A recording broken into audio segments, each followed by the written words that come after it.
සුබ සන්ධ්‍යාවක් සිකුරාදා දවසේ සහභාගී වෙන්න බැරි වුණ වැඩසටහනේ යුතුයකම ඉටු කරන්න සෝදානම් වෙන්නේ. ඔබ වෙනුවෙන් ධර්ම දේශනා 5ක් පටිගත කරන්න වුණා මට ඊයේ. අද තවත් 5ක් පටිගත කරන්න හිතන්න වුණා. මේ නිසා මේ පැය දෙන්න පුළුවන් කමක් තිබුණේ නැහැ ඊයේ. පැය 10ක් කතා කරලා තමයි ඉන්නේ. නමුත් මේ ටිකට උත්තර දෙන්න අමාරුවක් වෙන එකක් නෑ මං හිතන්නේ. දවස්වල ගෙදර වලලා ඉන්න එකේ මේ වගේ දේවල් වලට සවන් දුන්නාම දැනුමට එකතු වෙනවට වඩා දැක්ම පළල් වෙන්න ඕන මම හිතන්නේ. දැනුම කොච්චර එහාට ගියත් පෘථග්ජනයි. දැනුමට මේ බුදුසමයේ ප්‍රඥාව දිනු වෙන්න ඕන කියන එකක් පෙන්නන්නේ දැක්මක්. යථාබෝධිය පැත්තට යන්නේ එහෙමයි. ඉතින් මේ ප්‍රශ්න පත්‍රයක් ලැබිලා තිනවා. අපි කතා කරගෙන යමු. එතකොට අදාළ දේවල් හමු වෙන්නේ. මේ වගේ ප්‍රශ්නයක් අහනවා. പ്രേත භූත ආත්ම ආදිය පියවි ඇසට පෙනේද? ඔවුන් බැඳගෙන වැඩ ගන්නා බව සත්‍යක්ද? പ്രേත භූත ආත්ම ඇල්ලීමට යම් බලයක් අවශ්‍ය නිසා ඒ ලැබෙන්නේ සිත දියුණු කිරීමෙන්ද වෙනත් ආයුරකින්ද? එක ප්‍රශ්නයක් තව එකක් පස්සේ තියෙනවා. ඕපපාතික සත්වයක් ඇත කියලා තියෙන බුදුසමේ මෞකුසක සකස් වෙන නැත්නම් අණ්ඩජ ජලාබුජ සංසේදිත කියලා කතා කරන සත්ත්ව කොට්ටාස කලක් බිත්තරයක් තුල හෝ කොහේ හරි ඉඳලා හැදුනහම මේක පේන අපිට පෙනෙන පියවි සත්වෙක් නැත්නම් සතර මහා භූත ඒක රාශ වීමක්. ඕපපාතික කියන්නේ එහෙම එකක් නෙවෙයි. ශරීර මිනිසුන් අතර මිය ගියාම ඝනකයක් හමු නොවන පව් සහ පින් මුල් කොටගත්ත പ്രേත භූත කියන එක පාපේ මුල් කොටගත්ත, දේව කියන එක පින මුල් කොටගත්ත, බ්‍රහ්ම කියන එක ධානය මුල් කොටගත්ත. මේ සියලු ඕපපාතික. එතකොට පියවැසට පෙනෙන්නේ නැහැ.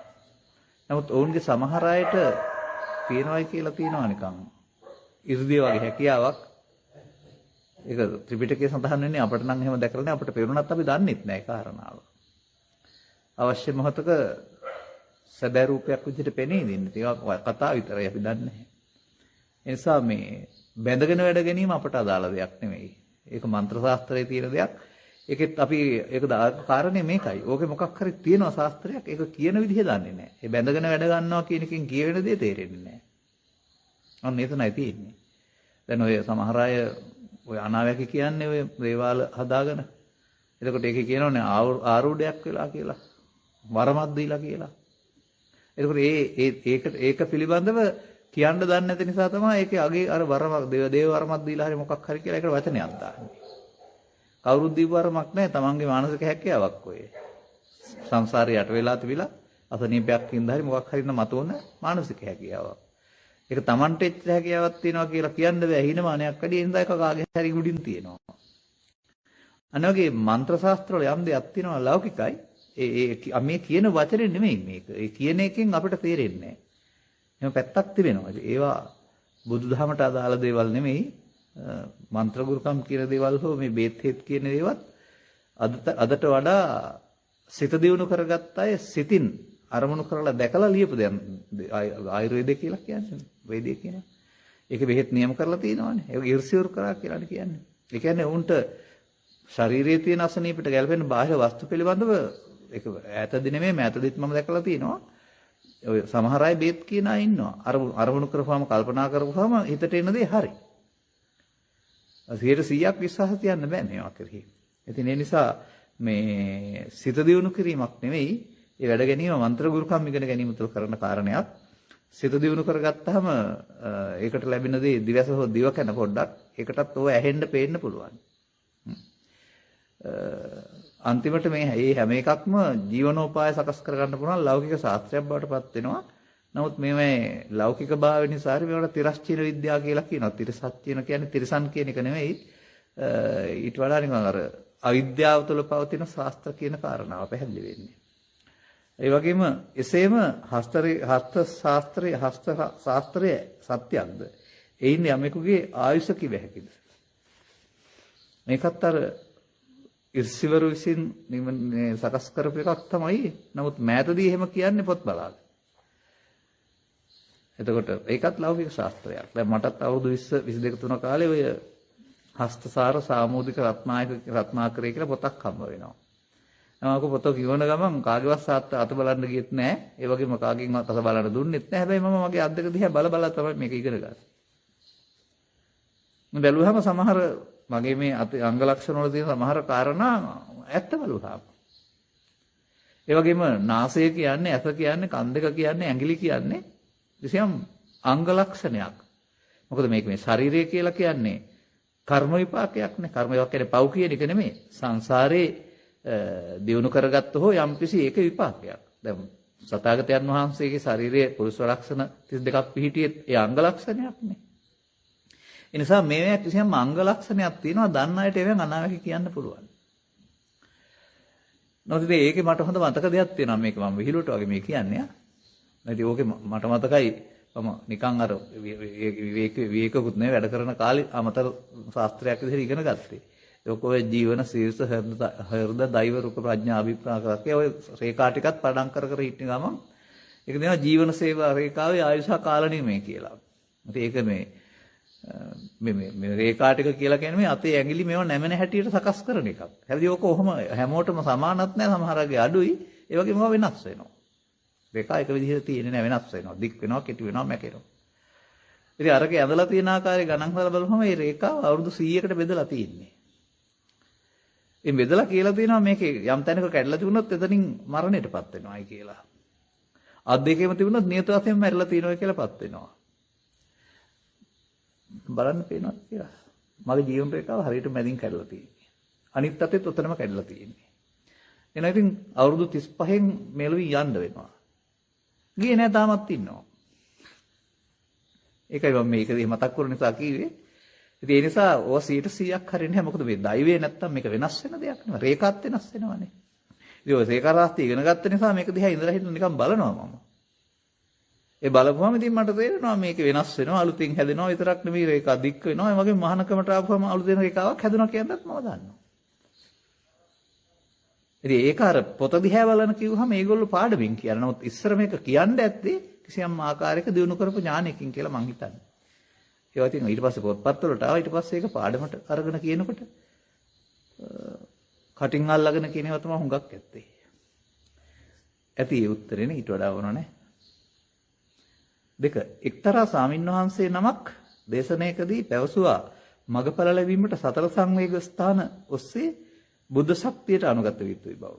විදර්ශනා කිරීමට බුද්ධ ශක්තිය අවශ්‍යද?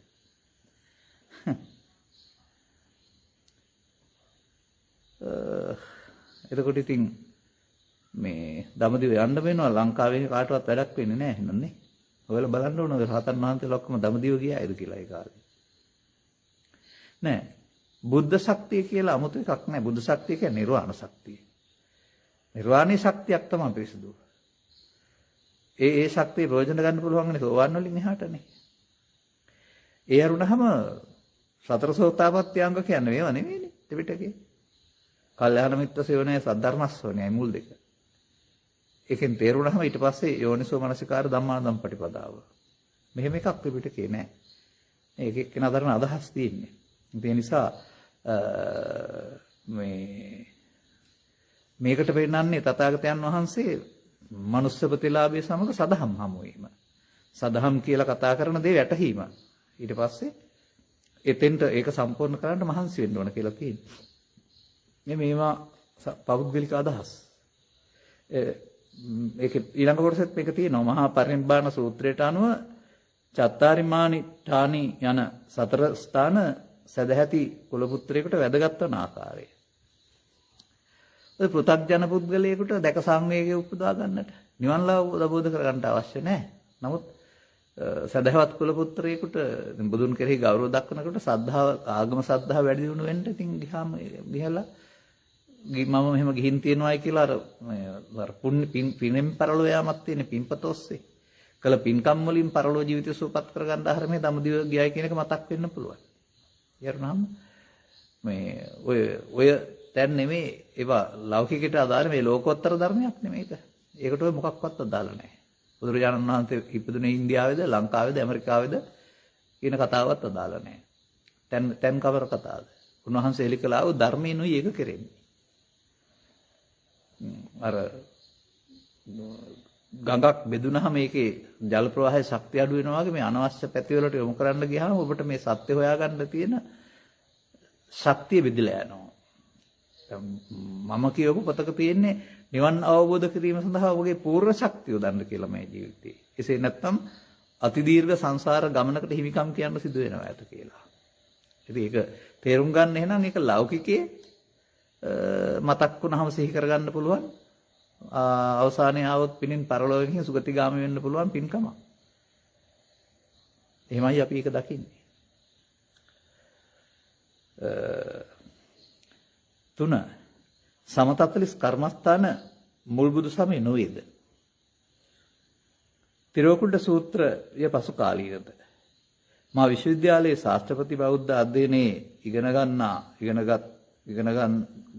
ගත්තා. මරුණ අයට අපට පින්දිය නොහැකි බව ඒ සත්‍යයක්ද? ප්‍රශ්න 3ක් තියෙනවා. කමඨහන් කියන එක කර්මස්ථාන කියන එක බුදු සමයට පෙර තිබුණ එකක්. ධර්මයේ ලිනෝන සමාජයක සිත එකල කිරීමේ උපක්‍රමයක් වශයෙන් තමයි ඒක පාවිච්චි කරලා තියෙන්නේ.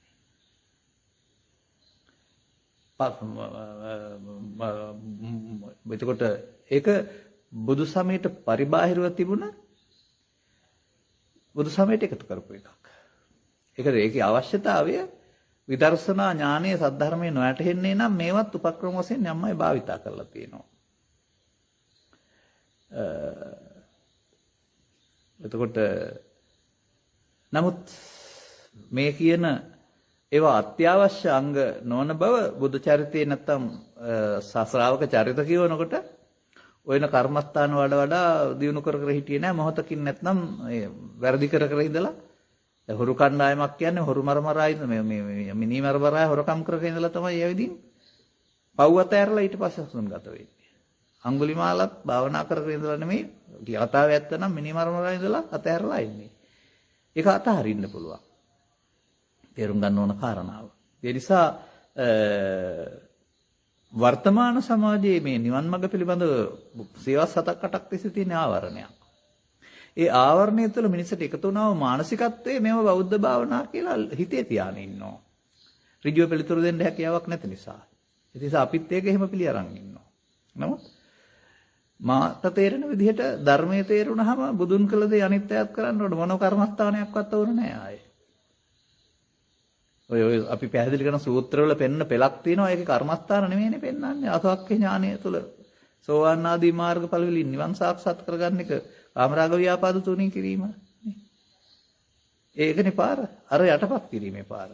මේ පිළිබඳව Tamanට අවබෝධයක් ලැබෙන්න ඕන. නැත්නම් අනිත් අය කියන කාරණාත් එක්කලා ඒ දෙපැත්තට වැඩ මානසිකත්වයක් තිබෙන්නේ. තිරෝකුඩ සූත්‍රයේ පසු කාලීනද? තිරෝකුඩ සූත්‍රයේ පසු කාලීනද කියන්නත් බෑ සමහර විට. මොකද ඒකේ ඔය පැන් වැඩිම කියන කාරණාවට සම්බන්ධ තව සිද්ධියක් තියෙනවා වෙනස් සූත්‍රයක. ඒක අනුව ගත්කල් මේ උතුමන් කියන කාරණාවේ මේ කවුරු හරි වරද උගන්නපු එකක් කියලා මම හිතන්නේ. මේ බෞද්ධ අධ්‍යයනයේ ඉගෙන ගත්තා මරුණ අයට අපට පින්දිය නොහැකි බව. ඒ සත්‍යයක්ද? ඒක පැහැදිලි කරන්නම්. අපට පින් දෙන්න බෑ. අපට පින්කම් කරන්න පුළුවන්. ඒ අයට දැකලා සතුටු වෙන්න පුළුවන්. ඔය මෝදති කියන්නේ පාලියෙන් සතුටු වෙනවා. එතකොට දැකලා ලබන සතුට අනුව ලබන සතුට අනුමෝදනය. ඒක පරලෝනේ මෙලෝදිත් අනුමෝදන් වෙන්න පුළුවන්. අනුරාධපුරයේ ගිහින් ඇවිදින් අම්මා කෙනෙක් විස්තර ටික කියනවා ලෙඩෙකුට. අහගෙන ඉන්නකොට සිතින් උපදවාගෙන සාදු කියලා කියවෙනවා. එතකොට ඒ අනුමෝදනය. අරක අහලා ඒ අනුව ලබන සතුට. ඒ වගේ ඥානසෝනේ බමුණ බුදුරජාණන් වහන්සේගෙන් අහනවා මේ ගියානුවෙන් අපි ශ්‍රද්ධාවෙන් දන් දෙනවා ඔබ වහන්සේ මොකද කියන්නේ ලැබෙනවද? බුදුන් වහන්සේ උත්තර දෙනවා අදාළ තැන හිටියොත් ලැබෙනව නැත්නම් නැහැ. බමුණ කියනවා මට තේරෙන්නේ නැහැ අදාළ තැන. ඒක පාලියෙන් තියෙන්නේ ඨානේකෝ බ්‍රාහ්මණ අට්ඨානේ කියලා. මට අට්ඨානේ තේරෙන්නේ නැහැ කියනවා. බුදුන් වහන්සේ විස්තර කරනවා. අනේ ඒකේ තියෙනවා මේ සත්වයා පිළිබඳ විස්තරයේදී ඒ පුද්ගලයාට අවශ්‍ය ආහාර. ආහාර කියන්නේ මේ වචනේ මම කතා කරන්නේ සෞඛ්‍ය විද්‍යාවේ ජීව විද්‍යාවේ ආහාර නෙමෙයි. පාලි භාෂාවේ ආහාර කියන අර්ථය. එතකොට ඒකට තදූපදානෝ තදාහාරෝ කියන වචනෙන් කියන්නේ පැවැත්මට අවශ්‍ය ආහාර. එතකොට එහෙනම් දෙවියන්ගේ පැවැත්මට අවශ්‍ය වෙන්නේ ධානය. බ්‍රහ්මයින්ගේ පැවැත්මට. දෙවියන්ගේ පැවැත්මට අවශ්‍ය වෙන්නේ පින. අපාය පැවැත්මට අවශ්‍ය වෙන්නේ පව. පව් ආහාර කොටගෙන පින් ආහාර කරගෙන ධාන ආහාර කොටගෙන ඒගොල්ලෝ ඉන්නේ. එතකොට අපි පව් පින් දෙකම සමග ඝන කයක් තියෙන නිසා ඝන කය ආහාර කොටගෙන කන බොන ආහාර කොටගෙන. නමුත් මේ සූත්‍රය පැහැදිලි කරනවා එතකොට අපාගත සත්‍ය ඒ තියෙන ආහාරයෙන් යැපෙනවා දෙවියෝ ඒ ආහාරයෙන් යැපෙනවා මිනිස්සු මේ ආහාරයෙන් යැපෙනවා. ඒ ආහාරයෙන් යැපෙනවා කියන්නේ කිචන් එකක් තියෙනවා උයාන කනවා කියන එක නෙමෙයි නේද කොට අර. ඒ උන්ට අවශ්‍ය දුක විඳින්න අවශ්‍ය පව් ටික එතන තියෙනවා විපාක වාරය. මේ අතර මේ ඨාණය කියලා කියන්නේ පව් කරලා උපදිනවා යම් පිටසක් උපපාතිකව ඔවුන්ට පින් අනුමෝදන් වීමේ හැකියාව තියෙන අදාළ තැන ඒක. ඒකෙන් පෙන්නන්නේ අර අනුමෝදති කියන එකේ තේරුම අපි කරන වැඩේ පේන්න වෙන්න ඕනේ. පේන්න නම් මියගිය පුද්ගලයා ආපහු පවුල ගෙදරට එන්න පුළුවන්කම තියෙන්න ඕන. ඒකත් සමහර දැන් පෙන්නනවා නිකන් අර දිවස වගේ දෙයක් මේ සත්වෙින්ද තියෙනවා මනස මේ සාමාන්‍ය අතන තිබුණාට ඒ නිසා අපි කරන දේ පේනවායි කියලා. අවධානය යොමු කිරීම තුළ දැනගෙන ලබන සතුට අනුමෝදනය. අර තිරකෝඩ සූත්‍රයේත් පෙන්වන්නේ එහෙනම් ගෙදරට ඇවිදින් බලන් ඉන්නවා කියලානේ. ඔව්.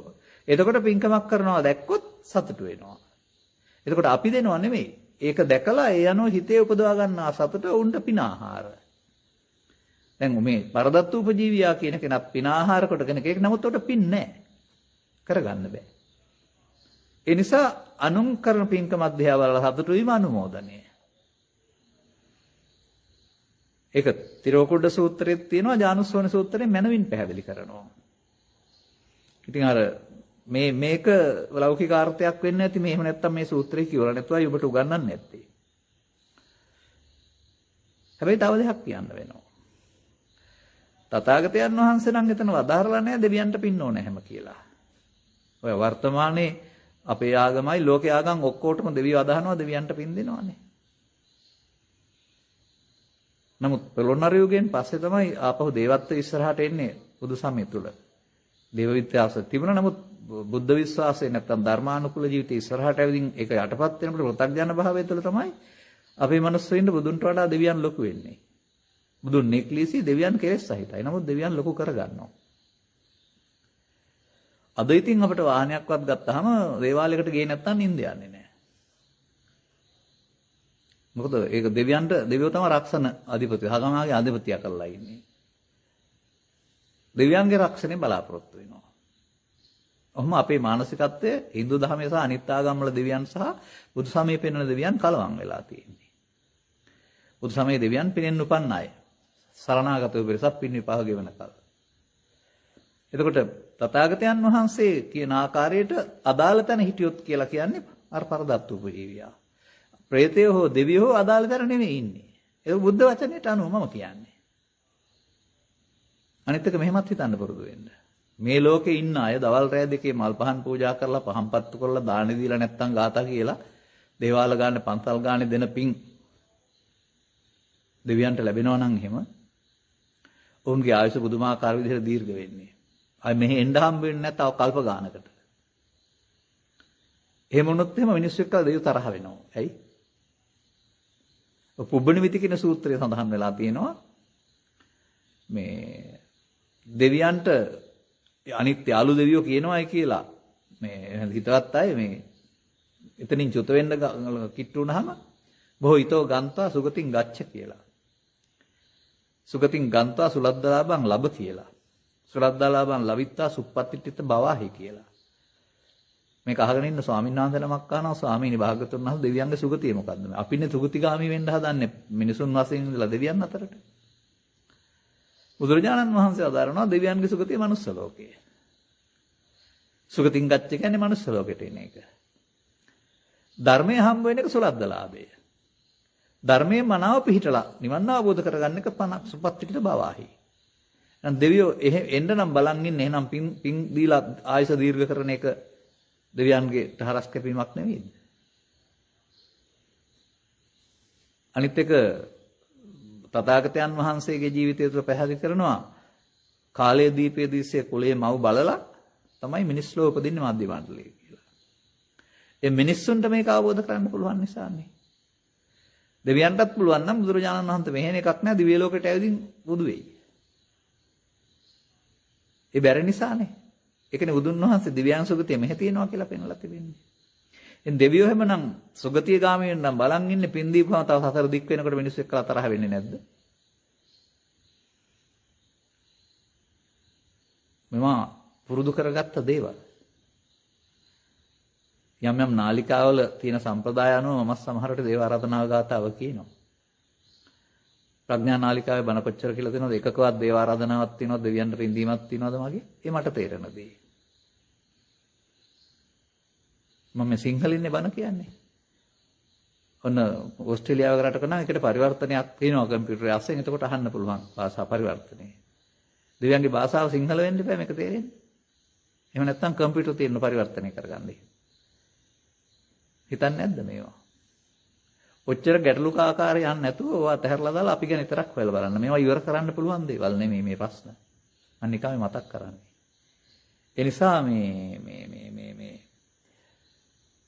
මේ සූත්‍ර දේශනා දෙකට අනුව අනුමෝදති කියන එකේ තේරුම දැකලා ලබන සතුට, අනුව ලබන සතුට. එහෙනම් ඒක දකින්න පුළුවන් වෙන්න ඕනේ. අන්න මෙහෙ ඉන්න කෙනෙකුට පින්කමකට අනේ සාදු කියන්නේ දැකලා දැනගෙන ලබන සතුට අනුමෝදනය. එහෙනම් අපි කරන පින්කම පේන අයට පුළුවන්. එහෙනම් දෙවියන්ටත් පේන්න ඕන. බ්‍රහ්මයින්ටත් පේන්න ඕන. එහෙම නැත්නම් දෙවියන්ට එහෙ වැඩක් නැහැ. ඔක්කොම මේ ගස් ගල් ගානේ, බෝධි ගානේ, චෛත්‍ය ගානේ ඇවිද යන්න වෙනවා පින් එකතු කරන්න. පේන්න. ඒ පින් දෙන තැන්. එහෙම ටිකක් හිතන්න. ඉන්නහාට හිතන්න. එනිසා මම තව එකක් ඒකේ කියන්නම්. එතකොට මේ තිරෝකුඩ සූත්‍රයේ එහෙම ඒ සූත්‍රවල පවතින්නේ මේ ගෙදරට ඇවිදින් ඉන්න නිසා දානේ පූජා කරලා පූජනීය මහා සංඝරත්නයට පින් දුන්නාම ලැබෙනවා. දානේ කෝබ අම්මන උපකප්පේ අදාළ තැනට ලැබෙනවා නැත්නම් දැකලා සතුට වෙලා පින උපදවා ගන්නවා. එතකොට දානේ පරිස්කාර පූජාව බුදු සමයේ මියගිය ඥාතීන්ට ගුණ කළගුණ සිහිපත් කරන්න සහ අවශ්‍ය නම් පින් දෙන්න. අතචවන පේතානං කාලකතානං දග්ගිනානං අනුපදස්සාමි කියලා කියනවානේ. එමත් තියෙනවා. යුතුයකමිටු කිරීමේදී. එතකොට ඒක නිල පුණ්‍ය කර්මය තමයි මේ ගුණානුස්මරණ පුණ්‍ය කර්මය අවශ්‍ය නම් පින් අනුමෝදන් කරගනිත්වා පින් කැමැතිව බලාපොරොත්තුෙන් ඉන්නවා නම්. නමුත් එතනින් එහා පැත්තට මේක කොතරම් දුරට පල්ලෙහාට ගියාද කියලා කියනවා නම් වර්තමාන සමාජයේ සියලුම බණ මේ ගියාට පින් දෙන්න කියන ඒවා බවට පත් කරන් මේ සමාජය. ඔකට උඩිරි දෙන්න මාධ්‍යත් ලැස්ති වුණා අවුරුදු 20කට 40කට පෙර. මගේ වයස හොයිට වැඩි නම් ඔබ ඉන්න අතර ඉන්නවා නම් මම දන්න වජිරාරාම වාසී නාරද හිමියන් එහෙම නැත්නම් අතිපූජ්‍ය මඩිහේ පඤ්ඤාසී නාහිමියන් යන අය බදාදා වනට ආවේ මං හිතන්නේ සල්ලිවත් ගත්තයි කියලා. උන්වහන්සේලාක් මෙහෙවරක් විදිහට කරන්නේ නැත්තේ. ඒක ජනප්‍රිය වෙලා ගියා ඉරිදට හෝ බදාදට විතරයි තිබුණේ. නමුත් වර්තමානයේ මම දකිනවා මේ ආයතන වැඩි වෙනකොට මාධ්‍ය ආයතන බංකොලොත් වෙනවා. වෙළඳන් නියුත් අඩු වෙලා යනවා. ඊට පස්සේ ඒගොල්ලෝ අලුත් වෙළඳාමක් පටන් ගන්නවා. බණ විකුණන්න.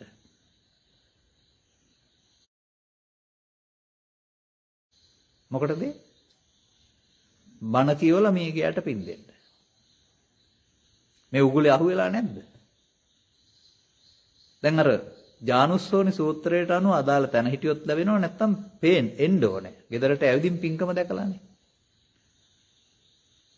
දැන් ගුවන්විදුලියෙන් ධර්ම දේශනාව එක්කාසය කරලා දැන් පින් ගන්න ඕන නම් දැන් මේ පරදත්තු උපජීවියක් කොහාට දෙන්න ඕන? රේඩියෝ එක ගාවටද, ගුවන්විදුලි සංස්ථාවටද, රූපවාහිනියටද කොහාට දෙන්න ඕන?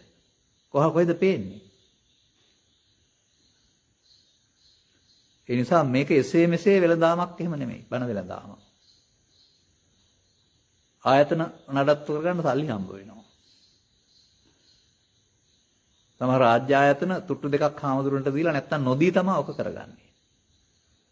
සමහර 7ක්වත් දෙන්නේ නැතුව පොරොට අස්සම් කරලා තමන් හොරකම් කරගන්නවා ඒක. බෞද්ධ ආයතන වුණාට හොරු ඉන්නවා මේවේ. අවශ්‍ය දවසක සාක්කිත් ඇතුළු එලි කරන්නම් මම. මෙහෙම අපට පේන මුහුණුවර නෙමෙයි තියෙන්නේ. ඔබට පේන්නද? එතකොට ඔබ රැවටිලා. ඇයිනේ? ඉතින් ගෙදරට වැඩම කරලා දාන දීලා පින් දෙන්න පුළුවන් පින්කම තියද්දි නිල වශයෙන් පෙන්නපු සිරිරු සූත්‍රයේ මේ මොකද්ද කරන්නේ? තථාගතයන් වහන්සේ කොතන හරි තියනවාද සූත්‍රයක ඔය පුණ්‍යානුමෝදනාව කියන 90 වෙනි බණ ගෙදර දන්වලඳා කරපු කරනවා අර සූත්‍ර දේශනාවල අගින් කියලා තියනවාද මා විසින් දේශනා කරපු මේ ධර්ම දේශනාවේ පින අහවල් දෙවියන්ට අහවල් මියගිය ඥාතින්ට අනුමෝදන් වේවායි කියලා අවසන් කරපු එක සූත්‍රයක් තියෙනවා ත්‍රිපිටකයේ නෑ. ඔයාට කියන්නේ ආනි සූත්‍රයේ අලුතින් දාන ඇන කියලා. ඒක වෙද්දික කතාවක්. පසු දවසක අහපුවා. ඒ නිසා ඔබ දැනුවත් වෙන්න මේවට. මම අනුන් කරන්නම් වාලේ කරන්නේ නැතුව. හැබැයි ධර්ම දාණය දුන්නට කමක් නැහැ. මොකද මේ වර්තමාන යුගයේ ගෙවල් වල ඉන්නකොට මිනිස්සුන්ට බණහන්න හම්බ වෙනවා. ඒකට නිවන් මාර්ගය එළි වෙන්න බණ කියන්න ඕනේ. ඒ නිසා මමත් කියන උපන්දින වෙනුවෙන් විවාහ සංවත්සරය වෙනුවෙන් මියගිය ආය වෙනුවට උපහාර පිණිස ධර්ම දානයක් දුන්නට කමක් නැහැ. ඒක ධර්ම දානය. පින් දෙන එක දන්නවලදා ගෙදරදි කරන්න ඕන දේ. මෙන්න මේකේ මේ අවබෝධය පිණිස බණ කියන එක පැත්තකින් තියලා ඇහුවත් නැතත් කමක් නැහැ. සල්ලි ටිකක් විදන් කරලා බණක් කිව්වම මිය ගියට පින් හම්බ වෙයි. හම්බ වෙන විදිහ පැහැදිලි කරන්න මට. මම මේ තිරෝකුඩ සූත්‍රය සහ ඥානස්සෝනි සූත්‍රය, අත්පුත්තක සූත්‍රය, නිදිකණ්ඩ සූත්‍රය ආශ්‍රයෙන් තමයි කියන්නේ හම්බ වෙන්න ඕන විදිහ. දැනගෙන සතුටු වෙන්න ඕන. පින්කම දැනගන්න ඕන කවුරු හරි. දෙවියන්ට දැනගන්න පුළුවන් නම්, බ්‍රහ්මගින්ට දැනගන්න පුළුවන් නම්, අපාගත සත්‍යයෙන් දැනගන්න පුළුවන් නම් අනුමෝදන් වෙයි. දැන් ගෙදරට ඇවිදින් දැනගන්නේ මොකක්ද සාදු පුරුෂයා ගෙදරට එනවා. ඒ නිසා ගෙදර පින්කම දැනගන්නවා. දැන් මේ මිය ගියා එහෙනම් ඉතින් මේ මාධ්‍ය ආයතනකට හරි කොහාට හරි එන්න වෙනවනේ දැනගන්න. නිකන් කොහොමද අනුමෝදන්නේ? එහෙනම් එසේ මෙසේ මොඩකම් නෙමෙයි මේ කරන්නේ. කල්පනා කරලා බලන්න. කාලේ වැඩි වෙයි ගත වීම අවශ්‍ය කරන්න ගියම් මදි වෙයි. අස්මිමානය සහ ධාතු මනසිකාරය යන දෙක පැහැදිලි කරන්න. අස්මිමානය කියන එකේ තේරුම ඔය මම මේ යන හැඟීම කියන එක. අස්මින්. ඒ කියන්නේ මයන්න මම නෙමෙයි. ඝනකය මම නෙමෙයි.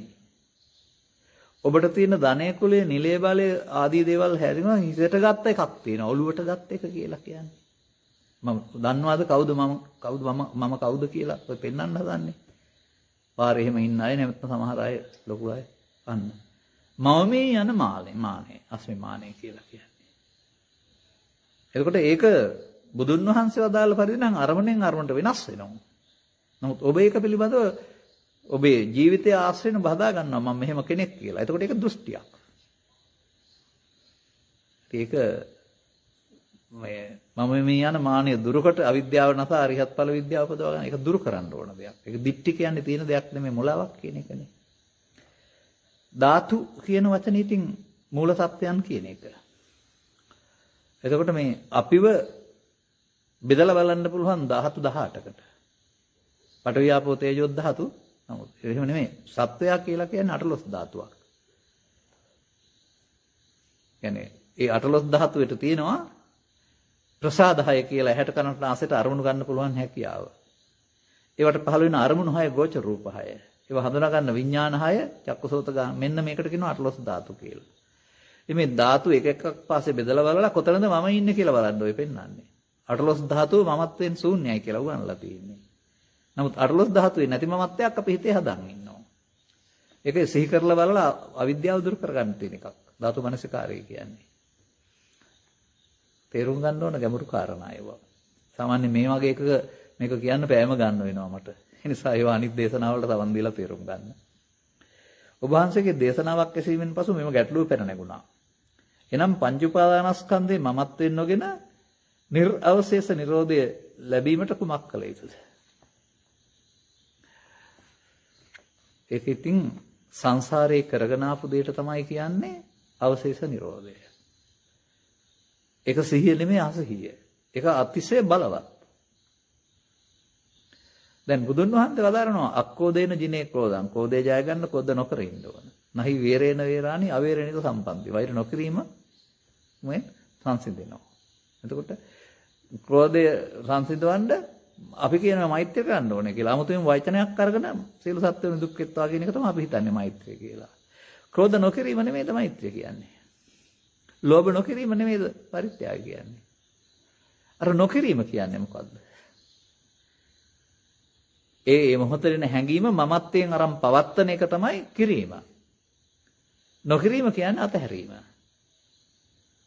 එතකොට අරමුණ මමත්වයෙන් අරන් මමත්වයේ ක්‍රියාව පවත්වාන යන එක තමයි මිනිස්සු කරන්න පුරුදුනේ. ඒක නොකරන එකට නෙමෙයි.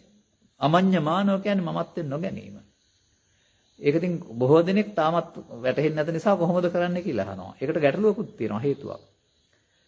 ලෝකේ පුරාමයි ලංකාව පුරාමයි මොනවා හරි කරන්න තමයි උගන්වලා තියෙන්නේ භාවනාව. එහෙනම් මොකක් හරි එකක් ඕන කරන්න.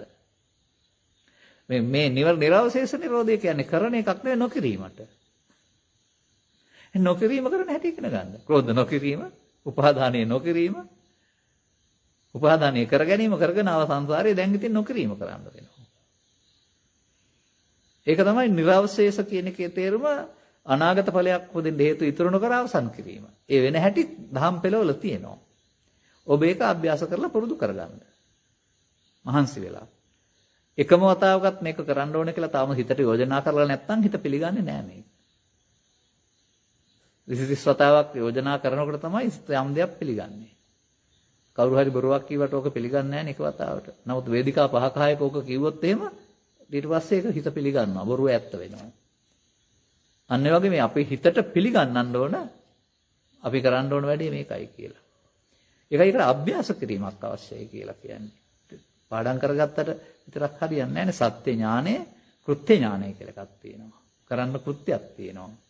අනුගමන ප්‍රතිපදාවක් තියෙනවා. ඒක ටිකක් අපි සියුම්ම පැහැදිලි කරන තැන් තියෙනවා. දේශනාවල සවන් දීලා තේරුම් ගන්න. 6 ද්වයතානුපස්සනා සූත්‍රය ඇසුරින් අවිද්‍යාව දුරු කළ හැක්කේ සිහිය හා නුවණ මනාව පිහිටුවමින් අප ගන්නා සෑම අරමුණක්ම පාසා සලායතනින් ගන්නා වූ එම අරමුණු වල සමත විදර්ශනාව වුණු කළොත් පමණද?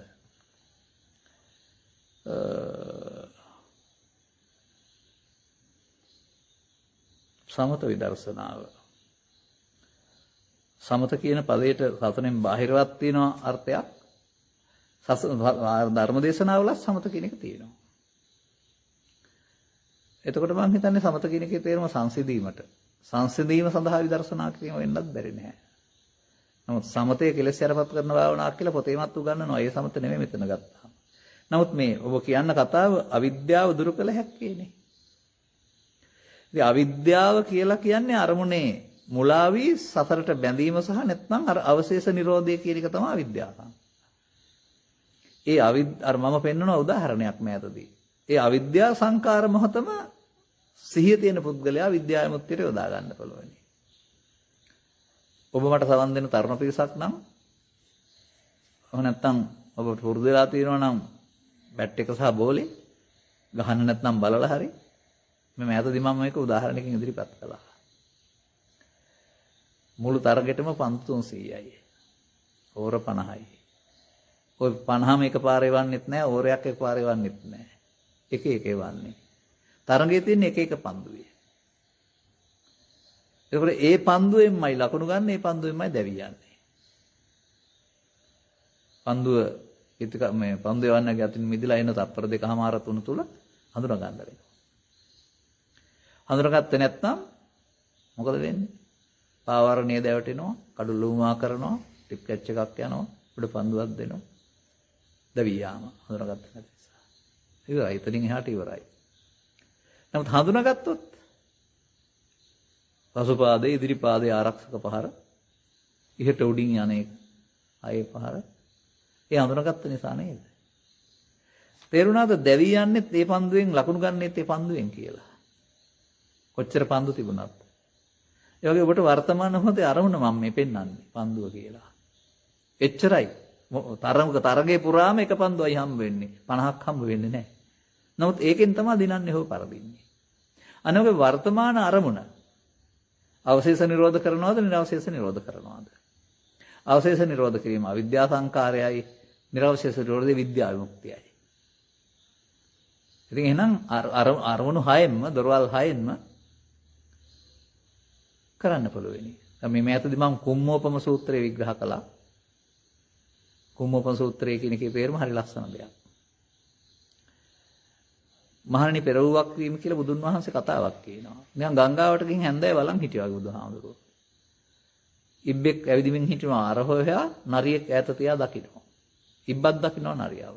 දැන් ඉබ්බා දන්නවා නරියා ඇවිදින් කඩන කනවායි කියලා. ඒ නිසා පස් පොළම ඇතුළට ගන්නවා. නරියා ඇවිදින් බලන් ඉන්නවා හරි එළියට දාපුවයිකෝ කඩන කන්න කියලා. කොච්චර වෙලා බලන් හිටියත් ආරක්ෂිතයි. ඉබ්බා යන්න යනවා. මේක උනත් නැතත් අපට වැදගත් නෑ. මේක බුදුන් වහන්සේ පෙරවුවක් මේ කියන එකේ පෙන්වන්නේ උපමාවක් හදන්නේ. දැන් ඉදිබුවාගේ පස්පොළ කඩා ගන්න නරියා බලන් ඉන්නවා වගේ අපි කෙරෙහි බලන් ඉන්නවලු අපේ වටේට හොඳයිකෝ අහු වෙච්චාවයිකෝ ඇහෙන් කනෙන් නාපෙන් රූප ශබ්ද ගන්ධයට අහු වෙලා මාර්යා බලන් ඉන්නවලු අපිව අල්ලගන්න. ඒ නිසා ඉබ්බා පස්පොළ ආරක්ෂා කරගත්තා වගේ මේ පස්පොළ ආරක්ෂා කරගන්න උපමා කරලා දේශනා කරලා තියෙනවා. ඒ පස්පොළම ආරක්ෂා කර ගැනීම ඉන්ද්‍රියම් බිඳු බැලීම වෙනසුන් කරමින් ඉන්නවා. දැන් තේරුම් ගත්ත පුද්ගලයා ආරක්ෂා කර ගන්නවා. භාවනාව ඉන්ද්‍රිය පහෙම තියෙනවා නේද? එතකොට එක පන්දුවයි තරගයේ පුරාම දවස් 5ක් ක්‍රීඩා කළත් එක පන්දුවයි හම්බ වෙන්නේ. ඒකෙදි තමයි ඔක්කොම දැවි යන්නේ හරි දිනන්නේ හරි. මේ වර්තමාන මොහොත මම උපමා කරන හැටි. ඒකට ඔබට දැවි යන්නත් පුළුවන් අර සිහිය නැති ඔක්කොම දැවි යනවා. සසරට අහු වෙනවා. මාර්යාගේ පන්දුවට. සිහිය තියෙන කෙනා ලකුණු ගන්නවා. ගලප ගන්න. බුදුන් වහන්සේ කාලේ ක්‍රිකට් තිබුණේ නැහැ නිසා උන්වහන්සේ ක්‍රිකට් උපමාවට කරලා නැහැ. මට තහනමක් නැහැ උනාට. මට තේරුම් දෙය කියන්නේ එහෙම. පටිච්චසමුපාදය තුළ සංඛාරපච්චය විඥානං යන අවස්ථාව පහදා දෙන්න. පින්පව් ධාන ආදී සංඛාර නිසා ඇතිවන්නේ කොමන විඥානයේද?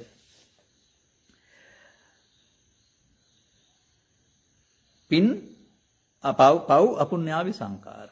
පින් පුඤ්ඤාවි සංඛාර. ධාන ආනිජ්ජාවි සංඛාර. මෙහි රැස් කළොත් මරණින් මතු ප්‍රතිසන්දියේදී අපායේ පාපේ මුල් කොටගත් විඥානය. දෙවියන් අතර මිනිසුන් අතර පින මුල් කොටගත් විඥානය. බ්‍රහ්මයින් අතර ධාන පාතගත් විඥාන සංකාරපච්චා විඥානං එහෙමත් ගත්ත හැකියි.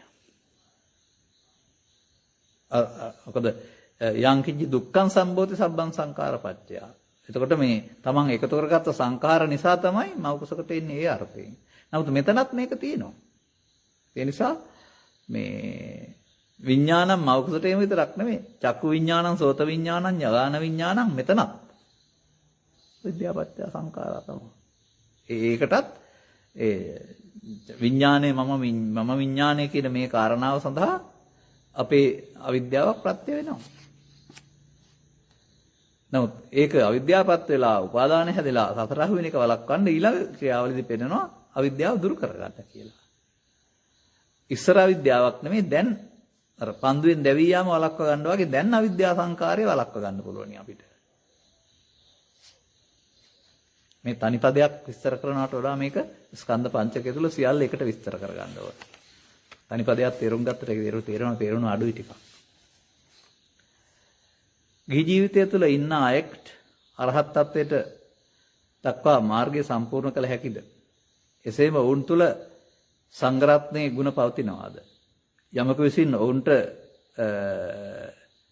ගැරහීම ආර්ය අපවාදයක්ද? දැන් කුසල රජතුමාගේ සම්තතිය මතය රජයඳුන් මෙදින් රහත් වුණා කියන්නේ. බාහිර ජාතදාරිතූරිය ගොඩෙක් කරලා මැරුවා රහතන් වහන්සේ කෙනෙක් කියලා කියන්නේ. දැන් උත්තරේ තියෙනවනේ. ඇඳුම පිළිබඳ ගැටලුවක් නෙමෙයි මේක නිකලස් වීම කියන එක.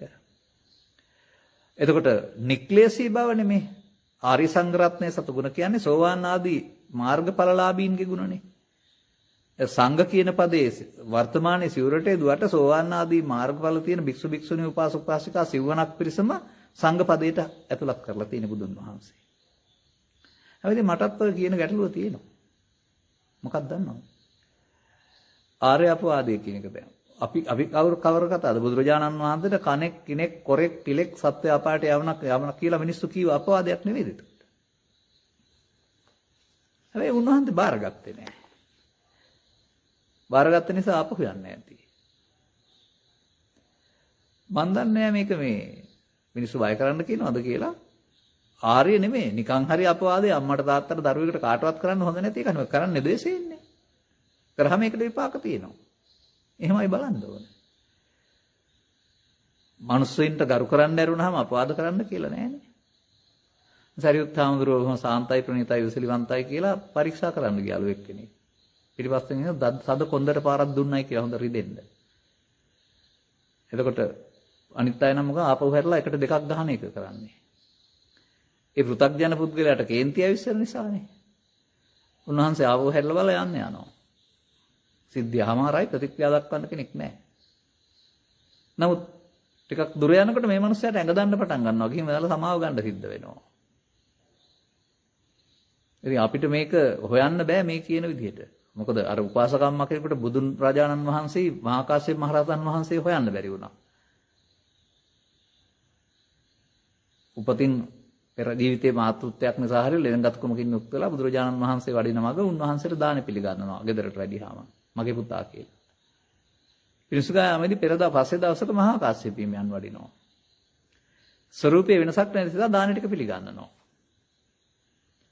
ටිකක් කලකට යනවා බුදුරජාණන් වහන්සේ වඩිනවා. එතකොට අම්මා කම්පා වෙනවා මගේ පුතා කියලාම වෙන කෙනෙකුට දීලා කියන්නේ කියලා. ඒක බුදුන් රහතුන් වෙන් කරලා හඳුනා ගන්නත් බැරි සමාජයේ බාහිර වශයෙන්. ආර්ය පුද්ගලයන් ඉන්න පුළුවන්. ආර්ය පුද්ගලයන් හැබැයි අපවාද බාර ගන්නෑ. Tamanda විපාක තියෙයි මං හිතන්නේ. අන්න එහෙම හිතන්න තියෙන්නේ. ඉන්න පුළුවන්. මොකද මේ අපි කතා කරන එක නෙවෙයි ඔය පෙන්වන්නේ. මේ සිත පරිවර්තනය වෙන එක නෙමෙයි පෙන්වන්නේ. නිසා මේකේ හොඳම දේ මොකද්ද? කටපරිස්සම් කරගත්තාම ඉවරනේ. කාටවත්ම අපවාද කරන්න යන්න ඕන නෑනේ. අපවාදේම කියන එකේ තේරුම තමන් මොකක් හරි එකකින් ලෝභයෙන් නැත්නම් ද්වේෂයෙන් මත් වෙලා වචන පිට කිරීමක් නේ. ඒක ඉතින් බුදුන් රහතුන්ට නෙමෙයි කාට අපවාද කළත් තමන්ට විපාක තියෙයි මන් දන්නේ හැටියට. ද්වේෂයේ දුක සතුට ආදී භවයක් අතහැර දහම් දැනුම විදර්ශනාවාදී භවයක් ප්‍රගුණ කිරීමෙන් නිර්වාණ මාර්ගයට පිවිසිය හැකිද? මේ නිවැරදිද? ද්වේෂයේ දුක සතුට ආදී භවයක් භව වෙන හේතුවක් අරමුණක්. ඔව් ඒක නම් එතකොට ද්වේෂයේ එක පැත්තක් දුක සතුට අරමුණක්. අරක නම් පව් පැත්තවත් ගහ දුක සතුට පව් පැත්තක් නෙමෙයි. දහම් දැනුමත් ඒ වගේ අරමුණක් බවට පොළොත්වන්න වෙනවා. විදර්ශනාව කියන්නේ එහෙම එකක් නෙමෙයි හැබැයි. නිර්වාණ මාර්ගයට ඕනෑම අරමුණක් විදර්ශනා කරන්න තියෙන්නේ. පව් හෝ පින් හෝ ධාන. නිසා අර දහම් දැනුමත් අපිට මේ සසර යන්න හදා ගන්න පුළුවන් දැනුමට එකතු කරලා. විදර්ශනාව කියන්නේ සසර හදන එක අයින් කරනවාට. ඒකයි මම මේ වචනේ සම්බන්ධතාවයක් නැති නිසා මේ කීවේ ඔබට කාරණාව. දැන් වර්තමාන සමාජයේ මාර්ගඵලලාභී නොවන ඕන තරම් අපි තාමත් ප්‍රත්‍යඥයි කියන උගත්තු බුද්ධිමත්තු ඉන්නේ ගිහි සමාජයේ. ඒකෝට එහෙනම් ඔවුන්ට ධර්මයේ පිළිබඳ දැනීම බවගාමී වෙලා තියෙන්නේ. ඒකෙන් මම හැදිලා. එහෙම වැත්තකුත් තියෙනවා. විදර්ශනාව කියන එක මේ දැනීමෙන් නෙවෙයි එතකොට විදර්ශනාවම තමයි නිවන් මඟ කියලා කියන්නේ. ප්‍රධාන වශයෙන්. ස්වාමීන් වහන්සේ අසකරණාසය දිවහා මනස යන ආයතන තුලින් අරමුණු ගන්නා අරතුණු යම්තාක් දුරට විදර්ශනා කොට සිත නිවාගත හැකි. නමුත් කායට දැනෙන කටුක විඳීම විදර්ශනා කර නිවා ගැනීම අපහසුයි. ඒ ගැන තවත් විස්තර. ඉතින් සබ්බාසෝ සූත්‍රයේ තියෙනවානේ අතිබකේ ආසවා පරිවර්ජනාපහතබ්බා කියලා. අදිවාසනාපහතබ්බා කියලා. මගේ යන පුද්ගලයාට අදිවාසනය මරණීය වේදනාව පවා ඉවසන්න පුරුදු වෙන්න කියලා තියෙනවා. බඩගින්න පිපාසය එහෙම නැත්නම් ඒ වගේ ආදී දේවල් ඉවසීමෙන්. ඒ කියන්නේ ඉවසීමෙන් කියන එකේ තේරුම ප්‍රතික්‍රියා නොදැක්වීමෙන්. දැන් අර රිදෙනකොට මටකයි මෑතදී අර ඇන්ටිජන්ද නැත්නම් අනිත් පරීක්ෂණද කරන්න ගිහින් මේ ඒකට රිදුනයි කියලා නාහෙද උගුරද ඒ සෙම ගන්නකොට ගුටි කාලා තිබුණා හිමිනමක් අතින් මේ හෙදියක්. එතකොට අර දරා ගන්න බැරි වුණානේ. මොකද වෙල්ලමිරි කන්න හැදුවා නෙවෙයිනේ අර. වෛද්‍ය පරීක්ෂණයට දෙම ටිකක් ගන්න හැදුවා. ඕක තමයි තේරෙන්නේ නැද්ද? අන්න ඒ වගේ අදිවාසනේ ඉවසා ගන්න අවශ්‍ය මොහොතක ඉවසන්න ඕන. දැන් ඉන්ජෙක්ෂන් එක ගහන රිදෙනවා නම් තමයි. නමුත් ඉන්ජෙක්ෂන් එක ගහන රිදවන්නේ ඒක අතුරු ඵලයක්. පණ තියෙන නිසා. ඒක හොඳට කරන එකක්. ඉතින් එහෙනම් වේදනාව දරා ගන්න ඕන. අන්න ඒ වගේ මේ කාරණාවේදී එහෙනම් මේ අදිවාසනය කියලා එකක් තියෙනවා. ඉවසා දරා ගැනීම. ඒ වගේ කටුක වේදනාව. එහෙම නැත්නම් ඊට බාධක පවතින දේවල් පරිවර්ජනය බැහැර කිරීම. ඔය සියලු දුක් වලට හේතු නැත කිරීම කියන කාරණාවේදී ඒකේ හතක් තියෙනවනේ සබ්බාස සූත්‍රයේ. මම කියලා තියෙනවා සතියක් හමාරක් ඇතුළත අහන්න හම්බ වෙයි. හැබැයි කෙටියෙන් කීවේ. දිගට කියන්න හිතන් හිට එක එක අරගෙන පැය ගන්න නමුත් ආරාධනාව ඉක්මනින් කියන්න කියලා පටිගත කරලා තියෙනවා. රජානාලිකාවට සවන් දෙන්න ඒකට හොයාගත්ත හැකි වෙයි. ඒ කියන්නේ අපිට ඒ අර ඔබට එන දේවලුත් දැන් මම මේක මෙහෙම කියන්නකෝ තව ටිකක් කල් අරගෙන. දැන් ළමා කාලේ හන්දන් තරුණ කාලේ මට හිතේ අදහසක් මම මේ කියන්නේ.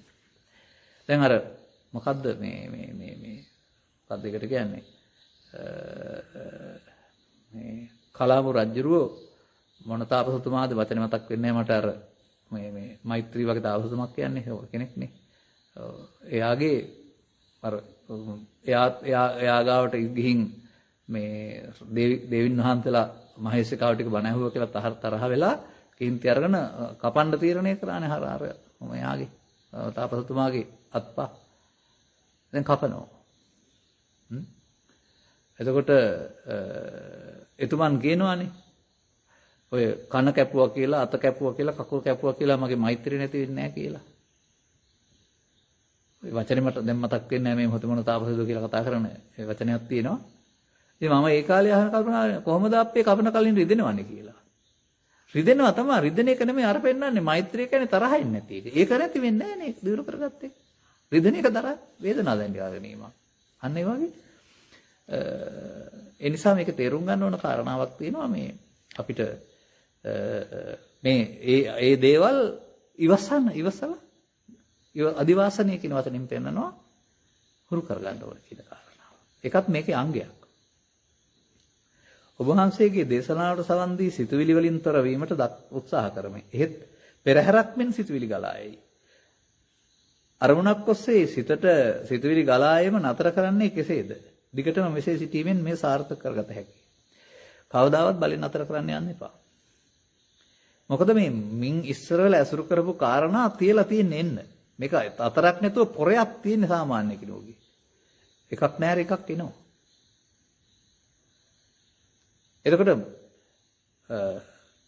ධර්මයේ නැති භාවනාව නැත්තම් වැඩිම සමතය කියලා කියන්නේ ඔය අරමුණු වෙන්න නොදී වෙන අරමුණක් හිතට අරගෙන අරව බලෙන් පාගන එක.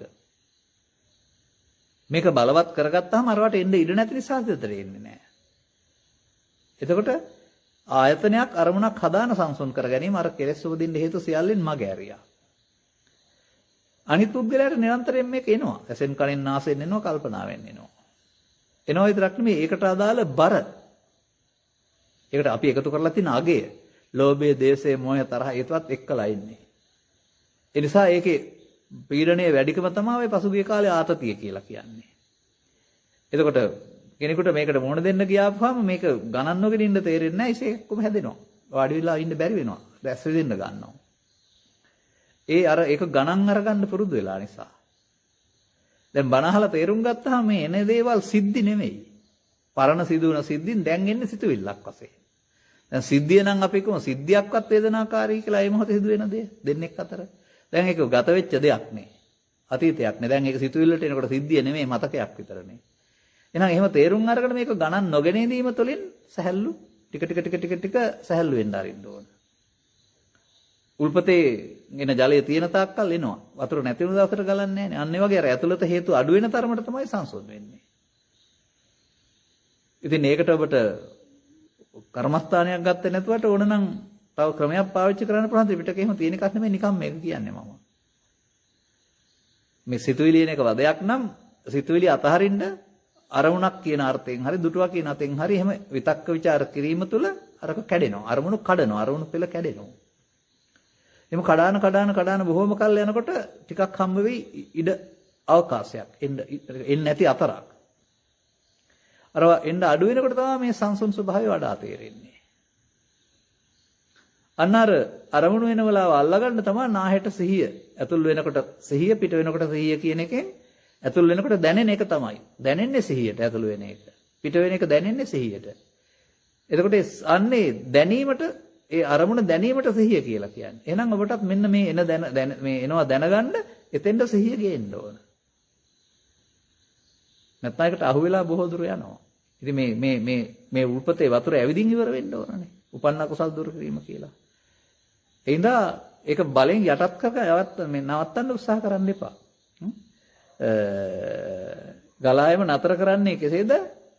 ඒවා එන්න හේති නැති දවසට නතර වෙයි. එතකල් ඇවිදින් යන්න අරින්න ඕන අතහරින්න ඕන. ගණන් ගන්න නැතුව සැහැල්ලුව. එහෙමයි ඒක දිගටම කරගෙන යන්න ඕන. නැවැත්තුවොත් ඉසියකක්කු වෙනවා. නැත්තම් වලින් යටපත් කරුවොත් තව එක එක රෝග වලට වශයෙන් මතුවෙනවා. ස්නායු රෝග පවා. නිසා අරමුණු නැත්නම් ආසාවල් වැඩි පුද්ගලයා ඉටු කරගන්නවා. ඒකෙනුත් ස්නායු සතටපත් වෙනවානේ. ස්නායු වල තෘප්තියක් හම්බ වෙනවා. එතකොට පිස්සු වැදෙන්නේ නැහැ. එහෙම නැත්නම් කරුණු තේරුම් අරගෙන අතහරිනවා. බලෙන් යටපත් කරන එක නෙමෙයි පෙන්වන්නේ. තේරුම් අරගෙන ඒකේ අරමුණක් තුල තියෙන මේක සිතුවිල්ලක් වශයෙන් තේරුම් අරගෙන ඒකේ තියෙන බර අයින් කරනකොට ඒකේ පීඩනේ නැතුව යනවා. කෙලස් වැඩි පුද්ගලෙන්න විදර්ශනාවක් නැතුව ඊට කර ගැනීම දීලා තියෙන්නේ ඒකයි.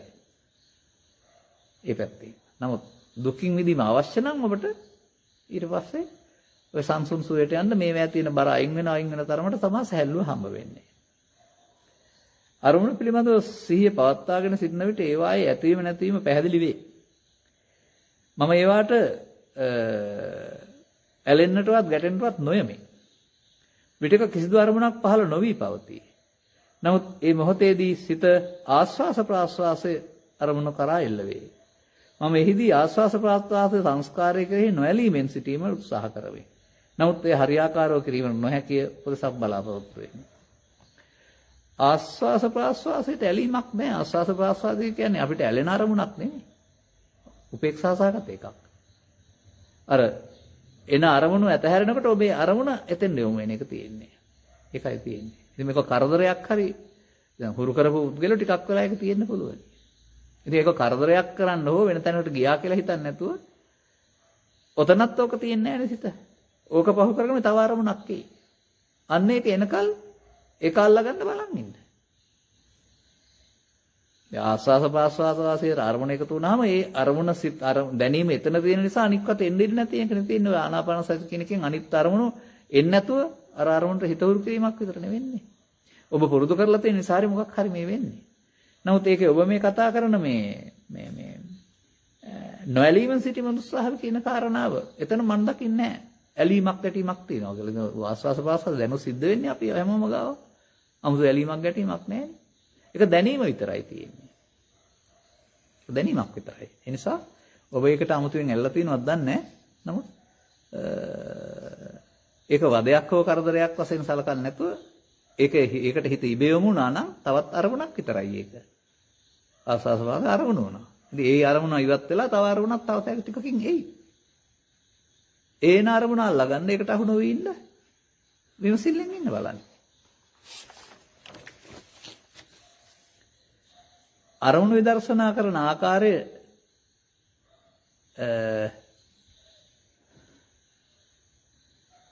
නිවන තුළින් පහදා දෙනු මැනවි.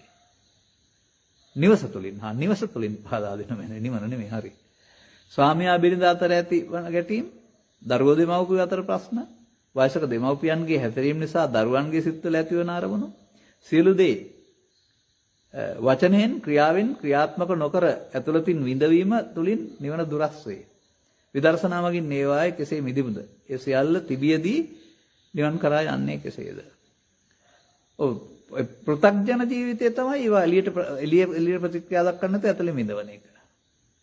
ඒක තමයි ආතතිය කියලා කියන්නේ. නමුත් ඔබ මේක තේරුම් ගත්තා නම් මේ සියලු ක්‍රියා ලෝකේ තියෙන්න ඕන දේවල්. අවුව වැස්ස පින්න ලාභාලාභ වගේම මව්පියන් මහලු වෙන එක ලෙඩ රෝග හැදෙන එක ලෝකේ තියෙන්න ඕන දේවල්. ඒවට අපි හරි වැරදි හොඳ නරක කැමති අකමැති කියලා අගයක් දීලා තියෙන නිසා තමයි ඒවා සමහර ඒවා අපිට කරදර වෙලා තියෙන්නේ. කරදරයක් බවට අපිපත් කරගත්ත ඇරුණාම ඒක කරදරයක් නෙමෙයි.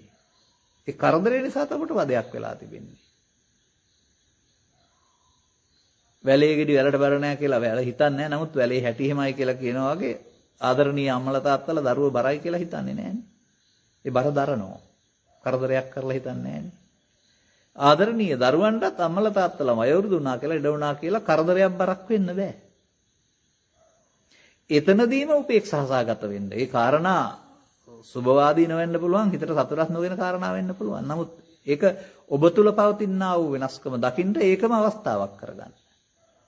ඒක වගකීමක් නම් ඒකෙන් මිදෙන්න බැරි නම් මේ අහන්නේ මොකද්ද? විදර්ශනාවකින් ඒවා කෙසේ මිදෙමුද? එය සියල්ල තිබියදී. ඒ සියල්ල රටේ ගමේ ගෙදර තියෙනවා. Taman ගණන් නොගැනීමෙන් තමයි Tamanට හිත හදා ගන්න පුළුවන් වෙන්නේ. ලෝකේ අරලෝ දහම තිබුණා. බුදුරජාණන් වහන්සේ මොකද කරේ? සිත වෙනස් කරගත්තා. ඉතින් අරලෝ දහම නිසා උන්වහන්සේ රිදුන්නේ නැහැ. අරලෝ දහම සිද්ධ වෙනවා බාර ගන්නෑ. අන්න ඒ විදිහට අපේ සිත වෙනස් කර ගැනීම තුළ තමයි මධ්‍යස්ථ භාවයට වෙනස් කර ගැනීම තුළ මේවා මේ හරි වැරදි කියලා මේවා ඉවර කරලා වෙනම සැනසෙල්ලක් හොයන්න, වැඩ ඉවර කරලා සැනසෙන්න, කරදර නැතුව ඉන්න එහෙම ලෝකයක් නැහැ කවදාවත්. තම තමන්ට පැවරෙන වගකීම කැමැත්තෙන් බාර ගන්න පුරුවන් වෙන්න වෙනවා. ඔබ උදාහරණයක් මෙහෙම කිව්ව සහෝදරයෝ 6 දෙනෙක් ඉන්නවා. 6 දෙනාටම වගකීමක් තියෙනවා අම්මා තාත්තා බලා ගන්න. නමුත් 5 දෙනෙක් කරහැරලා ගියාම එක්කෙනෙකුට පැවරෙනවා. අනිත් අය කියනවා මටත් මොකටද කියලා කියන එකට වඩා බොසත්කම කියලා කියන්නේ ඒක බාර ගන්න එක. ඒකේ විපාක ඔබට තේයි අරගොල්ලන්ට විපාක ඒකේ තේයි මගහැරලා යම එකේ. නමුත් එහෙම නෙමෙයි සමාජය හිතන්නේ. බෙදා හදාන කරන්න හරි මගහැරලා යන්න හරි. ගන්න එහෙම එකක් නෙපෙන්නේ. ඒ නිසා මොකක් හරි හේතුවක් නිසා පැවරෙනවා. එක්කෙනෙකුට හෝ දෙන්නෙකුට හෝ ඒ කැමැත්තෙන් වගකීම් බාර ගන්න අය ඉන්නවා. මට හම්බ වුණ සමහර අය දින ගණන් ගෙවාගෙන කාලේ කැප කරගෙන අම්මා වෙනුවෙන් තාත්තා වෙනුවෙන් ජීවිතේ ගත කරපු අය, රෝහලේ හිටපු අය, ලොරි යටට වෙලා හොඳ වෙනකල් හිටපු අය මම දන්නවා අහලා. ඉස්පිරිතාලට වෙලා. ඉතින් මම සාමාන්‍යයෙන් අහන්නේ අවුරුදු 25ක් අම්මලා දරුවෝ වෙනුවෙන් අම්මා තාත්තා කැප වෙනවනේ 25ක් දක්වා ඉගෙන ගන්නවා රස්කාස එතකන්ම කන්න දෙනවනේ. ඉතින් අවුරුදු 25ක්ම අත්තලා අම්මා තාත්තා වෙනුවෙන් මහන්සි වෙන්න වෙන්නේ නැහැ නේ. අතනේ පෙලා මාස 6යි අවුරුද්දයි 2යි මාස අම්මලා තාත්තලාට 25ක් බලන්න පුළුවන් නම් දරුවන්ට මාසයක් දෙකක් දවසක් බලන්න බැරිද? ඒ නිසා මේ කරදරයක් කියලා කියන එක අපි හදාගන්න එකක්. අපි ඒක වගකීමක් කියලා දැනගත්තා නම් කරදරයක් වෙන්නේ නැහැ. ඒකට සූදානම් වෙලා ඉන්න ඕන දරුවෝ, බිරිඳ, සැමියා ඔක්කොම. ඔබ වහන්සේගේ ඉන්ද්‍රිය භාවනා සූත්‍රය සම්පූර්ණයෙන් නැසුවෙමි. සිත තුළ සිත කුඩා කල පටන්ම අරමුණු සමග යෑමට පුරුදු කර ඇති බැවිනි. ආරම්මණයක් ලෙස පංචද්වාරයෙන් යම් අරමුණක් පැමිණි විට එම අරමුණ නිසා ගොඩනැගුණ මනාපමනාප හඳුනා එය සංකතේ ඕලාරිකේ පටිච්චසම්පන්නය විදර්ශනා කරන්නද. මම එක තැනක වාඩි වී පැයක් පමණ සිත දෙස බලා සිටිමි. එවිට සිතට සතුටක් දැනුනි. සිතට යම් අරමුණක් පැමිණිය නැති වී ගියේය. එම වේලාවේ සතුට දැනුනේ සිතට පැමිණි අරමුණ සමග නොඇලී නොකැටී සිටීම නිසා නේද? සෑම මොහොතක්ම එසේ සිටීම හැකියවීම නිවනද? මේ විදර්ශනා කිරීම කියන්නේ මේ සංකතය යෝලාරිකයි පටිච්චසම්පන්නයි කියලා කියා ඉන්නවට නෙමෙයි. ඒක මුලින් තේරුම් ගන්න. ඒ ආපු එක අපි හේතු ප්‍රත්‍යයන්ගෙන් හටගත්ත දෙයක්. ඒක තියෙන දෙයක් නෙමෙයි නැති වෙන දෙයක්. හේතුපත් පටිච්චසම්පන්න කියන්නේ හේතුන්ගේ ප්‍රත්‍යයක්. එහෙනම් ඒකට ඇලෙන ගැටෙන එක අපේ පෞද්ගලික දෙයක්. ඇලෙන්නේ ගැටෙන්නේ නැත්නම් ඒක නැති වෙලා යනවා. ඔය ඉතින් මේ සතුටක් තියෙනවා පීතිපස්සද්දි කියලා තියෙනවා. ඒක චිත්‍රපටයක් නරඹන සතුට හරි උඩපැනින සතුට නෙමෙයි. නමුත් නික්ලේශී බවට පත් වීම තුළ කිසියම් ආකාරයක දැන් ඔය ඒකට තියෙනවා මේ පීති කියන වචනයකුත් සඳහන් කරනවා. විවේකයට කැමති කියන එක. විවේකයේ කියන එකද පෙන්වන්නේ. ඒ කියන්නේ සැහැල්ලුවෙන් ඉන්න කියන එක.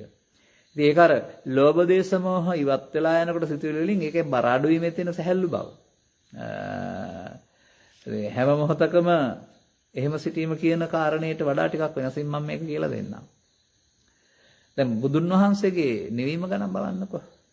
එතකොට ඒකට උපාදිශේෂ අනුපාදිශේෂ කියලා කතා කරනවා. උපදි සහිතව නිවනටපත් වීම. ඒ කියන්නේ අවුරුදු 35 දීපත් උනේ උපදි සහිතව. එතකොට උපදිත් අයින් වෙලා යනවා 80 දී. ඒක අතන ස්කන්ධ පහ තියෙනවා. ස්කන්ධ පහ තිබුණාට ස්කන්ධ පහෙත් නිවීම තියෙනවා නේද? නිවන කියන්නේ ස්කන්ධ පහ වහලුනේ වෙනම ඉන්න තැනකද? නෑ. උපාදානස්කන්ධයේ දුක තියෙනවා, පංචස්කන්ධේ නිවීම තියෙනවා. ඒ ජීවත් වෙනකොට ඒ ස්කන්ධ පහ කියලා කියන්නේ තොලින් වෙලා යනකොටත් ඒකත් අර ඒ උපදී අයින් වෙනවා ඇරුණාම අර ලබාගත් සංසුන් බව නැති වෙන්නේ නැහැ. නමුත් මේක මේ අර තමන්ගේ චිත්තාභ්‍යන්තරයෙන් ඇවිදින් වහගන්න තියෙන හේතු ක්ලේශ ධර්මයන් තුනී වෙන තරමට තියෙන දෙයක්. ඒක සෝවාන් පුද්ගලයා නිවන් දැක්ක දැන් හොයනවා කියන්නේ සම්පූර්ණ කරගන්න. එතකොට ඒක මේ බාහිර ලෝක සම්බන්ධයෙන් කිසිම ඇලීමක් ගැටීමක් නැතුව සන්තෝෂයෙන් ඉන්න පුළුවන් අවස්ථාවක්. රිදෙන්නෙත් නැහැ, ඇලෙන්නෙත් නැහැ. එහෙම හේතු ඔබ ළඟ නැති බැවින්. ඉතින් ඒ தත්ත්වෙට හිත හදන්න ඕනේ. මේ ආරම්භක අවස්ථාවක් වෙන්න පුළුවන්. තව ටිකක් දියුණු කරලා බලන්න. මේ පිළිබඳ හරියටම අනාවැකියක් කියන්න බෑ. මොකද ඔබේ සිත පිළිබඳ මම අධ්‍යයනයක් කරලා නැති නිසා. නමුත් අරමුණක් අරගෙන සංසුන් වෙන්න එක නෙමෙයි. ඒක ලෞකික සමාධි පැත්ත. අරමුණු වෙන්න හේතු නැත වුනහම සංසුන්කමක් තියෙනවා. සැහැල්ලුවක්. විවේකයට කැමති කියන්නේ එහෙම ඉන්න කැමති කියන එක. ඔය සරියුත් මහරහතන් වහන්සේම කියන්නේ ශුන්‍යතා විහරණයෙන් වාසය කරනවායි කියලා. මොකවත් නෑ නෑ කිය ඉන්නව නෙමෙයි. ස්කන්ධ තියෙනවා. නමුත් ලෝභෙන් දේශයෙන් මොහෙන් ශුන්‍ය වෙලා තියෙන්නේ. 15 දැන් කාලේ ඉවර වෙලත් ඇති. තව දෙකයි තියෙන්නේ අපි ඉවර කරන්න හදන්නේ. රාගයෙන් නොඇලී දේශයෙන් නොගැටි ගිහි ජීවිතේ පවත්වාගෙන යන ආයුරු යන දේශනාව ඇසීමෙන් පහත ගැටලු මට ඇති විය. මගේ දේශනාවක් මේ. සමහරක් සිතුවිලි උදාහරණයක් ලෙස මගේ පාරිභෝගිකයාගේ SMS පණිවිඩයක් එවන විට එය නොවැදගත් වුණත් ඒ හෙට දිනේ කිරීමට තිබෙන දෙයක් කුස්සේ වටහාගත් නමුදු එය කිහිප විටක් සිතට එමින් යමින් පවතී. එවිට මම උපේක්ෂාවෙන් තුනී කරගන්නෙමි. නමුත් මගේ ප්‍රධාන ප්‍රශ්නය වන්නේ එවැනි කිසිවක් අනාගතයට ඵලයක් නමුදු වරින් වර හටගන්නා එවන් සිතුවිලි ප්‍රහාණය කළ යුතුද? නැතිනම් උපේක්ෂාවෙන් බැලිය යුතුද?